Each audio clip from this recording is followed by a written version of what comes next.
La educación en países exitosos y dinámicos es radicalmente diferente. Ahí la educación ayuda a desarrollar las facultades críticas de la mente, indispensables para prosperar en la vida, en el mundo. Ahí la educación ayuda a fomentar talentos necesarios para la creatividad, la curiosidad, el mérito, la ambición.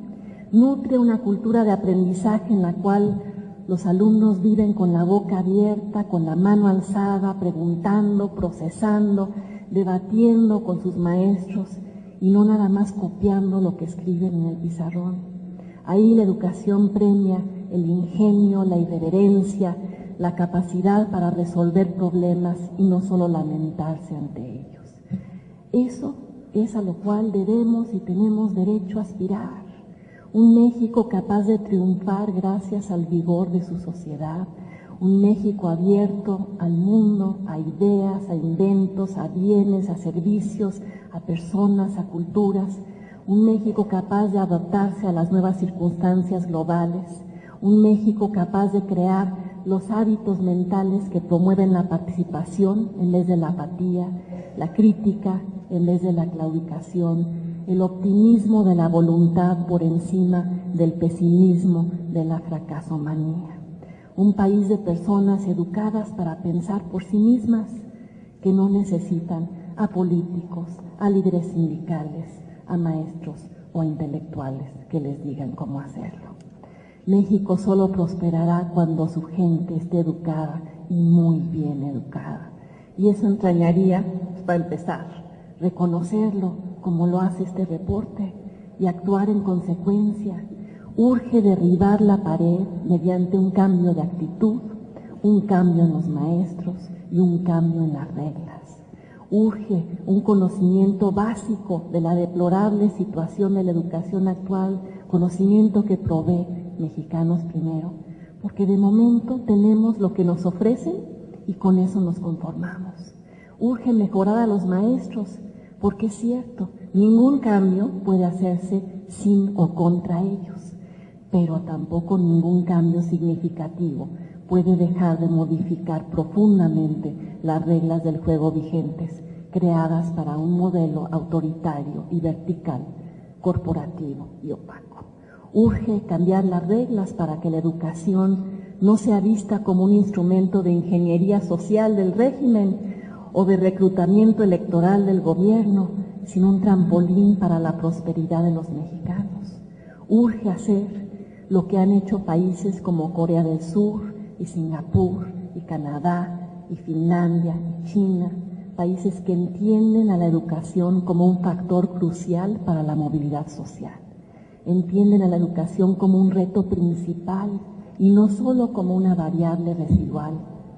Hay que entender que México está en riesgo y llegó el momento de sonar la alarma y darle las primeras patadas al muro para remodelar, para evaluar, para exigir, para profesionalizar, para enseñar a los mexicanos todo lo que están aprendiendo los chinos y los coreanos, para construir una educación menos centrada en la ideología y en el control social y más en cómo avanzar en el mundo, para transitar a un escenario de plazas obtenidas, todas, por concurso nacional y no como premio sindical, de maestros capacitados en vez de maestros poco preparados o extorsionados, de estímulos basados en el desempeño y no en la lealtad, de evaluaciones abiertas al público y no escondidas por quienes temen sus resultados, de preocupación gubernamental por la educación al margen de las alianzas electorales. Se trata de que el presidente de México no deje de pensar un solo día en la educación. El primer examen de oposición para concursar por plazas constituye sin duda, como lo sugiere Mexicanos Primero, un gran primer paso, un valioso instrumento de diagnóstico y rendición de cuentas. ¿Pero qué revela? Pues un resultado preocupante sobre la calidad de la docencia en México. Únicamente, como lo decía David, 10% de los concursantes tiene realmente los conocimientos y las habilidades para ingresar al servicio docente. Hay 16.433 docentes que no tienen la capacidad para desempeñarse como tales, según el propio mecanismo de evaluación, y de ellos más de 4,000 tuvieron la posibilidad de alcanzar la definitividad de la plaza. Tenemos 3,695 docentes en servicio que no deberían siquiera estar en el sistema educativo y no es posible separarlos del cargo. Para modernizar a México habrá que empezar por los maestros y quien los mueve. Habrá que comenzar por los padres de familia y sus bajas expectativas.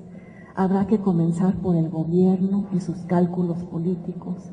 Habrá que imbuirle a la actuación del secretario Alonso Lujambio el sentido de urgencia y de fuego en la panza que todavía le falta demostrar.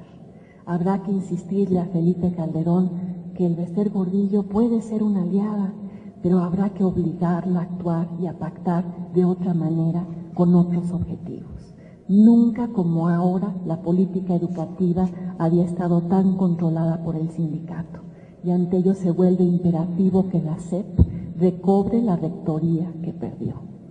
Porque si la respuesta de las autoridades educativas, y con esto termino, a reportes como el de Mexicanos Primero, sigue siendo el silencio, la actitud defensiva o la descalificación, condenarán a México a ser un país cada vez más rezagado, cada vez más rebasado, cada vez más pobre.